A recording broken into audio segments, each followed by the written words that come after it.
இந்த மனதோடு கொஞ்சம் பேசுங்கள்ல நம்ம வந்து நிறைய உடலுக்கு பயிற்சிகள் கொடுக்குறோம். உடல் ஆரோக்கியத்துக்கு எத்தனையோ விஷயங்கள் செய்கிறோம். ஆனால் மனதுக்கு நம்ம எந்த ஒரு மிகப்பெரிய விஷயங்களும் பண்ணுறதில்ல. ஆனால் தியானம், மெடிடேஷன் இருந்தாலும் மனதுக்கு அப்பப்போ என்ன பிரச்சனைகள், என்ன இஷ்யூஸ், என்ன சின்ன சின்ன குறைகள், இது எல்லாமே நம்ம கேட்டு அதோடைய பிரச்சனைகளை நம்ம சால்வ் பண்ணுறோமா அப்படின்னு கேட்டால் அது கொஸ்டின் தான். ஒவ்வொரு மனதுக்கும் ஒரு சின்ன சின்ன ஆசைகள் இருக்கும். அதே மாதிரி எத்தனையோ ஏக்கங்கள் இருக்கும் உடற்குள்ள. அந்த ஏக்கங்களையும் ஆசைகளையும் நிறைவேற்றலினா அதுவே பின்னால் மனப்பிரச்சனையாக மாறி உடல் பிரச்சனையாக மாறும். அதுக்கு தான் இந்த சீரீஸ் பார்த்தீங்கன்னா மனதோடு கொஞ்சம் பேசுங்கள். நம்ம இன்றைக்கி என்ன பண்ணுறோன்னா, பணமா அல்லது மனமா? நம்ம லைஃப்பில் எல்லா விஷயத்துக்கும் பணம் அப்படிங்கிறது தான் காரணமாக அமைஞ்சிருது. எந்த சூழ்நிலையிலையும் எப்படியாவது பணம் சம்பாதிக்கணும். அது எந்த நிலையில் இருந்தாலும், அது எத்தனை கெடுதல் பண்ணாலும் சரி, எத்தனை மோசமான தொழில்கள் பண்ணாலும் சரி, எந்த ஒரு பெரிய விஷயங்களை தியாகம் பண்ணாலும் பரவாயில்ல, இளமையை தியாகம் பண்ணலாம், எல்லாத்தையுமே தியாகம் பண்ணி பணம் தான் அப்படிங்கிற ஒரு ஒரு விஷயத்துக்கு சொசைட்டி வந்துருச்சு. ஆனால் இந்த பணம் மட்டுமே ஹாப்பியை கொடுத்துருமா அப்படின்னு கேட்டால் இல்லவே இல்லைங்க. நீங்கள் ஒரு ஒரு கதை சொல்லுவாங்க. அதாவது ஒருத்தருக்கு சுருட்டு மேலே அவ்வளவு அபரீதமான ஒரு ஆசை. அந்த சுருட்டை என்ன பண்ணுறாங்கன்னா, அவர் விடவே மாட்டேங்கிறார். நான் கண்டிப்பாக டெய்லியும் சுருட்டு குடிச்சிட்டே இருப்பேன்னு சொல்லி சுருட்டை எத்தனையோ அதனால் ஹார்ம்ஃபுல் எஃபெக்ட் இருக்குன்னு சொல்லி அவங்க திருந்தலை. அதனால் ஒருத்தர் என்ன பண்ணார்னா, இது பழைய கதை ஆக்சுவலாக. ஒரு ரூம் ஃபுல்லாக சுருட்டை அடுக்கிட்டு அவரை கொண்டு போய் அந்த ரூம்குள்ளே பிச்சு பூட்டி, நீ எவ்வளவு குடிக்கணுமோ அத்தனை சுருட்டை குடிச்சுக்கலாம், உனக்கு 1 டே டைம் அப்படின்னு சொல்லி உள்ளே விட்டு பூட்டிடுறாங்க. ஸோ அவரும் உள்ளுக்குள்ள இருக்கக்கூடிய சுருட்டை எடுத்து எடுத்து குடிச்சு குடிச்சு குடிச்சு நைட்டெல்லாம் குடிச்சு 24 ஹவர்ஸ் முடித்து திறந்து விடுறாங்க. அதுக்கப்புறம் அந்த மனுஷன் அந்த சுருட்டை தொடவே இல்லை. ஏன்னா குடிச்சு குடிச்சு குடிச்சு அதில் திகச்சு அதே ஒரு விதமான வெறுப்பு உண்டாக்கி, அதுவே சுருட்டு மேலேயே வெறுப்பு அந்த சுருட்டே அதுக்கப்புறம் தொடறதில்லை. இது மாதிரி தானுங்க பணமும். பணம் பணம் பணம்னா, பணம் வர்ற வரைக்கும் பணத்தை நோக்கி மிகப்பெரிய பணத்தில் இருக்கிறவங்க எல்லாருமே சந்தோஷத்தில் இருக்காங்களான்னா கண்டிப்பாக சந்தோஷம் இல்லை. அப்போ நம்ம எதை மிஸ் பண்ணுறோம்னா, மனத்தின் ஏக்கங்களையும் மனதின் சந்தோஷங்களையும் மனதின் ஒவ்வொரு நிகழ்வுகளையும் நம்ம மிஸ் பண்ணுறோம் பணத்துக்காக. ஸோ பணம் எல்லாம் வந்துடுது. ஆனால் அந்த செய்யப்பட்ட அந்த பணத்துக்காக செய்யப்பட்ட எத்தனையோ விஷயங்கள் இருக்கு இல்லையா, அந்த விஷயங்கள் மனசுக்குள்ளே தங்கிக்குது. எவ்வளவுதான் சுற்றி பணம் இருந்தாலும் அந்த உள்ளுக்குள்ளே தங்கிக்கிட்ட விஷயம் உங்களை அப்படியே உறுத்தி உறுத்தி உறுத்தி அதுவே மனப்பிரச்சனையாகவும் அதே உடல் பிரச்சனையாகவும் மாறுது. ஸோ நம்ம எந்த ஒரு விஷயமாக இருந்தாலும் ஃபஸ்ட்டு இம்பார்ட்டன்ஸ் கொடுக்க வேண்டியது மனதுக்கு தான். இந்த உலகில் பிறந்த எல்லா ஜீவராசிகளும் மனதுக்குத்தான் முக்கியத்துவம் கொடுக்குது, accept man, human beings. So human beings அதாவது மனிதர்கள் எதை நோக்கி ஓடுறாங்கன்னு நான் சொன்ன ஆரம்பத்திலேயே, எல்லாருமே பணமயமாகிவிட்டது எல்லாமே. அப்போ இங்கே மனித உணர்வுகளுக்கும் மனித நிகழ்வுகளுக்கும் மனிதனுடைய ஒவ்வொரு சின்ன சின்ன ஆசைகளுக்கும் எந்த ஒரு மதிப்பும் வேல்யூவும் கிடையாது. ஒரு மனிதன் இன்னொரு மனிதன்கிட்ட பேசுறது கூட அவங்ககிட்ட எவ்வளவு மணி இருக்குது அப்படிங்கிறத பொறுத்து. ஒரு மனிதனுக்கு இன்னொருத்தன் ஃபோன் பண்ணுறது கூட அவன் ஸ்டேட்டஸ்லேயும் பணத்துலேயும் ஏதாவது தேவை இருந்தால்தான் ஃபோன் பண்ணுவது கூட ஃபோன் செய்வாங்க பல நேரங்களில். ஸோ இன்னைக்கு சொசைட்டியே அந்த மாதிரி ஆயிடுச்சு. எந்த ஒரு வேலை செஞ்சாவது, யாருக்கு என்ன துன்பம் செய்தாவது, துரோகம் செய்தாவது நம்ம மணியை ஈட்டிட்டா போதும்னு நினைக்கிறாங்க. அப்போ அந்த பணத்தை எல்லா துன்ப காரியங்களையும் செய்து எல்லா தீமைகளையும் செய்து ஈட்டினதுக்கு அப்புறம் உண்மையிலேயே அவங்க சந்தோஷமாக இருக்காங்களான்னு கேட்டால் கண்டிப்பாக அந்த இரத்தக்கரைகளும் அந்த தீய அடுத்தவங்களுக்கு செய்த தீய விஷயங்களும் அது வந்து உறுத்தி மனசுக்குள்ள என்ன ஆகணும், ஒரு ஸ்டேஜில் அதுவே எல்லாமே இருக்கும், மனசு சந்தோஷமாக இருக்காது. ஸோ நான் இதெல்லாம் செஞ்சுட்டேன் அப்படின்னு உறுத்திட்டே இருக்கும். எத்தனை கோயிலில் போய் எத்தனை பரிகாரம் பண்ணாலும் அல்லது எத்தனை பேர்த்துக்கு எத்தனை விஷயங்கள் வந்து செய்தாலும், ஆனால் நீங்கள் எந்த வழியில் பொருள் ஈட்டினீங்கன்னு அதுதான் முக்கியம். ஸோ முடிந்த வரைக்கும் மேக்சிமம் 99% நம்ம வந்து பணத்தை ஈட்டுகின்ற முறை நேர்மையாகவும் அதே நேரத்தில் யாருடைய மனதையும் புண்படுத்தாத மாதிரியும் யாருக்கு எந்த துரோகம் செய்யாத மாதிரியும் எல்லா விஷயத்திலையும் ஒரு ஃபேராக நேர்மையாக நம்மளால் நம்ம வாழ்வு ஆதாரத்துக்கு நம்மளுடைய வாழ்க்கைக்கு என்ன சம்பாதிக்க முடியுமோ அந்த லைஃப்பை லீட் பண்ணிங்கன்னா அதுதான் நீங்கள் மனசுக்கு செய்யக்கூடிய மிகப்பெரிய நல்ல விஷயம். மனிதன் பிறந்தது பெரிய பணக்காரனாகி பெரிய விஷயம் சாதிக்கணும்னு. நீங்கள் வாழ்க்கை ஓட்டத்தை சென்று கொண்டே இருங்க. உங்களுடைய டேலண்ட்டுக்கு தகுந்த மாதிரி சக்ஸஸ் வந்துகிட்டே இருக்கும்.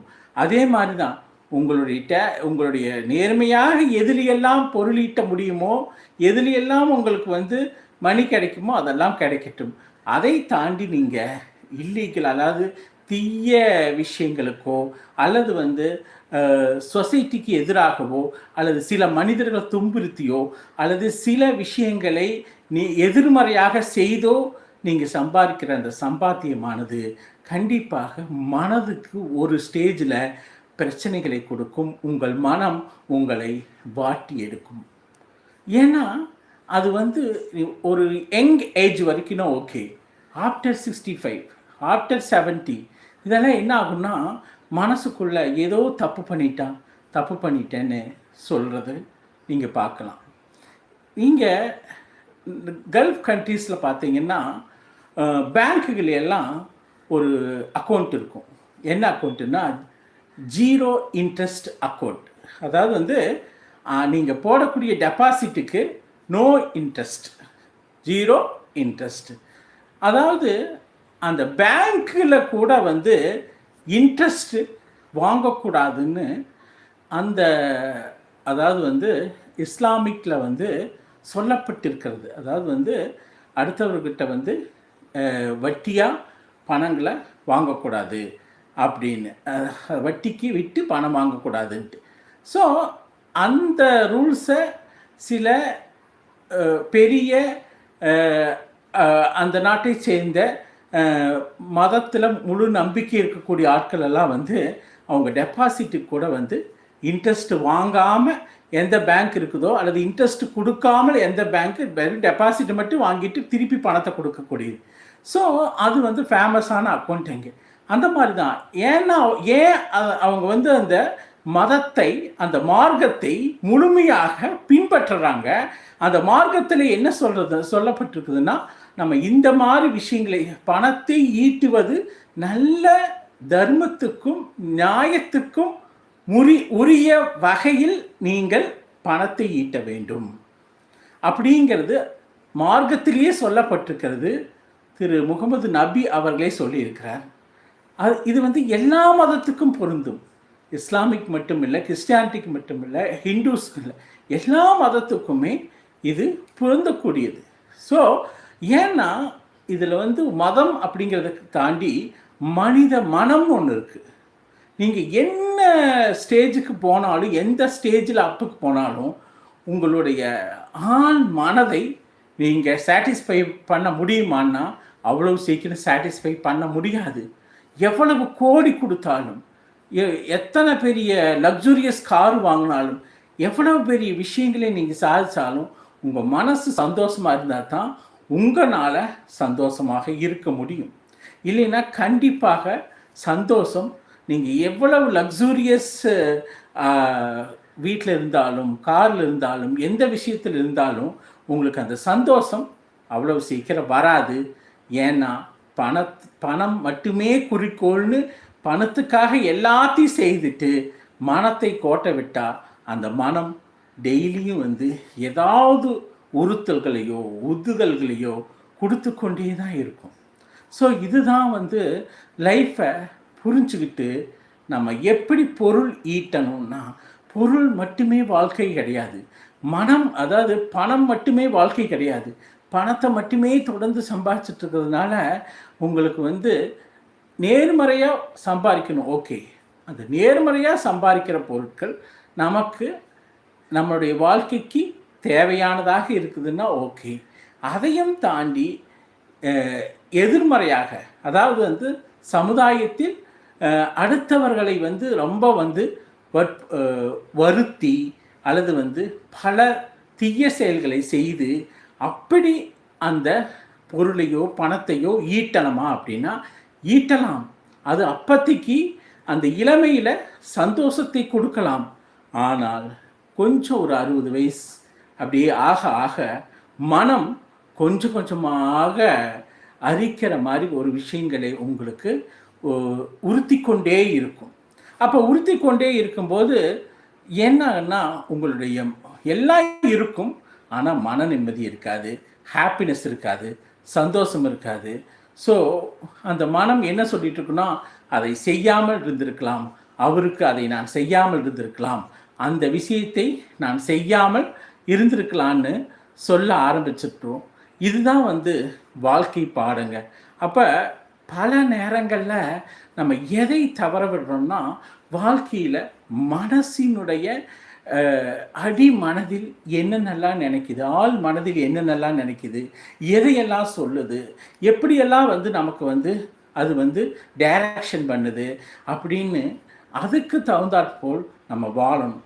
அப்போ மேக்சிமம் நம்ம வாழ்க்கையில் யாருக்கும் எந்த ஒரு கெடுதலோ எந்த ஒரு பிரச்சனையோ உண்டாக்கி, கெடுதலை உண்டாக்கி, அதன் மூலமாக தீமைகளை உண்டாக்கி அவங்கள வருத்தி அதன் மூலமாக வந்து பொருள் சேர்க்கணும், பணம் சேர்க்கணும், சேர்க்க ஆரம்பித்தா அது வந்து உங்களுக்கு மனதை ரொம்ப பாதிக்க விடும். அது ஒரு ஸ்டேஜில் கொஞ்சம் கொஞ்சமாக சந்தோஷமின்மைக்கு காரணமாக அமையும். அந்த மனசு வந்து காயப்பட்டு சில பேர் எல்லாம் பார்த்திங்கன்னா ஒரு 70s 80s ரொம்ப ஏதோ இனம் புரியாத ஒரு விதமான துக்கத்திலேயோ ஒரு விதமான கஷ்டத்துலேயோ அவங்க இருக்கிறத அவங்க ஃபேஸை பார்த்தாலே தெரியும். எல்லாம் இருக்கும், ஆனால் அவங்க ஃபேஸில் வந்து சந்தோஷம் இருக்காது. எல்லாம் இருக்கும், அவங்க வந்து ஏதேதோ விஷயங்களுக்கு ஏங்குவாங்க. அவங்க வந்து சில பேரெல்லாம் பார்த்திங்கன்னா படுத்த படுக்கை ஆயிடுவாங்க. ஆனால் அவங்க ஏதோ சொல்ல வர்றாங்கன்னு அடுத்தவங்க சொல்லுவாங்க, பேச்சு கூட அவங்களுக்கு வராது. சில பேர் சுய நினைவு இல்லாமல் கூட அவங்க கண்ணிலிருந்து தண்ணீர் வந்து கொண்டே இருக்கும். சில பேர் வந்து பேச முடியாது, அவங்களுக்கு வேறு பேரலிட்டிக் அட்டாக்கோ வேறு மாதிரி விஷயங்கள்லாம் நடந்திருக்கும். ஆனால் வந்து அந்த கண்ணிலிருந்து மட்டும் தண்ணி வந்து கொண்டே இருக்கும். அப்போ இந்த அந்த கண்ணிலிருந்து சொட்டு சொட்டாக வரக்கூடிய அந்த கண்ணீரானது அவங்க ஏதோ விஷயங்களை செய்து விட்டார்கள், அந்த விஷயங்களுக்காக இன்னைக்கு வருந்துறாங்க. அவங்களுக்கு சொஃபஸ்டிகேட்டட் ஹாஸ்பிட்டல் இருக்குது, சொஃபஸ்டிகேட்டட் என்வரான்மெண்ட் இருக்குது, சொஃபஸ்டிகேட்டட் எல்லாமே இருக்குது. ஆனால் ஏதோ அவங்க மனசு ஹாப்பியாக இல்லை. அதனால்தான் நம்ம இளமையாக இருக்கும்போதிலிருந்தே ஒரு நேர்மறையாக வாழ்க்கைக்கு தேவையான பொருட்களையும் பணத்தையும் ஈட்டிவிட்டு மற்றதையெல்லாம் வந்து நம்ம மனதுக்கு முக்கியத்துவம் கொடுத்து மனது என்ன சொல்லுதோ அது படி நடந்தால் வாழ்க்கை என்றும் ஹாப்பியாக இருக்கும். அந்த மனசுக்கிட்ட இதை நீங்கள் அடிக்கடி சொன்னாதான் அந்த மனசும் ஒரு ஹாப்பினஸோடு இருக்கும். நம்ம அதுக்கப்புறம் 80, 90, 100களில் நம்ம உட்காந்து ஒரு நம்ம செய்த பிரச்சனைகளுக்காக நம்ம செய்த விஷயங்களுக்காக தண்டனை பெற்று அதுவே ஆரோக்கிய குறைபாடாக மாறி அதே வாழ்க்கையின் டெய்லி பிரச்சனையாக மாறி வாழ்வதில் எந்த பிரயோஜனம் இல்லை. அதனால் நம்ம அவ்வளவு தீய செயல்களை செய்தோ, தவறான விஷயங்களை அளவுக்கு அதிகமாக சொத்து சேர்த்தினாலும் அது பின்னாடி ஒரு விதமான ஆரோக்கிய குறைபாடுகளை உண்டு பண்ணி, மன அழுத்தங்களை உண்டாக்கி, ஒரு விதமான டிப்ரெஷனில் போய் பிரச்சனைகளை உண்டு செய்யும். அதனால் இருக்கும்போதே ஒரு இளமையிலேயே நேர்மையான வழியில் குறைந்த வருமானம் கிடைத்தாலும் அந்த வருமானத்தை வச்சு ஹாப்பியாக சந்தோஷமாக இருங்க. பணம் அப்படிங்கிறது இப்போ இருக்கக்கூடிய சொசைட்டியில் முதன்மையாக இருக்குது. அதை தாண்டி இனி வரும் காலங்களில் உடல் நலமும் மனநலமும் தான் முக்கியம். பணத்தை கொஞ்சம் செகண்டரியாக ஆக்கிறதுக்கு ஒவ்வொருத்தரும் ட்ரை பண்ணாதான் சொசைட்டியும் இம்ப்ரூவ் ஆகும், சொசைட்டியும் ப்யூர் ஆகும், மனிதர்களும் ப்யூர் ஆவாங்க. அவங்களுடைய ஆரோக்கியமும் என்ன அசட்டுன்னு பார்த்தீங்கன்னா, ஒவ்வொரு மனிதனுக்கும் உடல் அசட்டு, மனசு அசட்.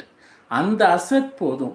மற்றதெல்லாம் நம்ம டெய்லியும் செய்யக்கூடிய வேலையை பொறுத்து நமக்கு அமைந்து கொண்டே இருக்கும். ஸோ இத்துடன் மனதோடு கொஞ்சம் பேசுங்கள் பகுதி 34 முடிந்தது.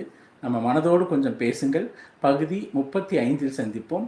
இந்த கருத்துக்கள் எல்லாம் உங்களுக்கு பிடிச்சிருந்தா நம்ம சேனல் நலம் அரண் சூழல் மாமுக தமிழ் சேனலை சப்ஸ்கிரைப் பண்ணுங்கள். நீங்கள் சப்ஸ்கிரைப் பண்ணிங்கன்னா ரெகுலராக போடக்கூடிய எல்லா வீடியோஸும் உடனுக்குடன் உங்களுக்கு சேர்ந்துடும். அதே மாதிரி ஷேர் பண்ணுங்கள் உங்கள் ஃப்ரெண்ட்ஸுகளுக்கெல்லாம் இந்த கருத்துக்களை. அதே மாதிரி லைக் பண்ணுங்கள். இந்த மனதோடு கொஞ்சம் பேசுங்கள் ஆரோக்கியமான வாழ்க்கைக்குரிய வாழ்வியல் முறையில் 2 சீரீஸு நம்ம சேனலில் போயிட்டுருக்கு. ரெண்டுமே தனித்தனியாக 80+லையும் 30+லையும் போயிட்டுருக்கு. அது வீடியோ செஷன்லேயும் இருக்குது, அதே மாதிரி பிளேலிஸ்ட்லேயும் இருக்குது. அதை பார்த்து உங்கள் மேலான கருத்துக்களை தெரிவிங்க. உங்களுடைய ஏதாவது டவுட்ஸ், ஏதாவது கருத்து பரிமாற்றம்னா கமெண்ட்ஸில் சொல்லுங்கள். நீங்கள் இந்த விஷயத்தை பார்த்ததுக்கும் பார்த்து உங்களுடைய விஷயங்களை ஷேர் பண்ணுறதுக்கும் சப்ஸ்கிரைப் பண்ணுறதுக்கும் நன்றி. வணக்கம்.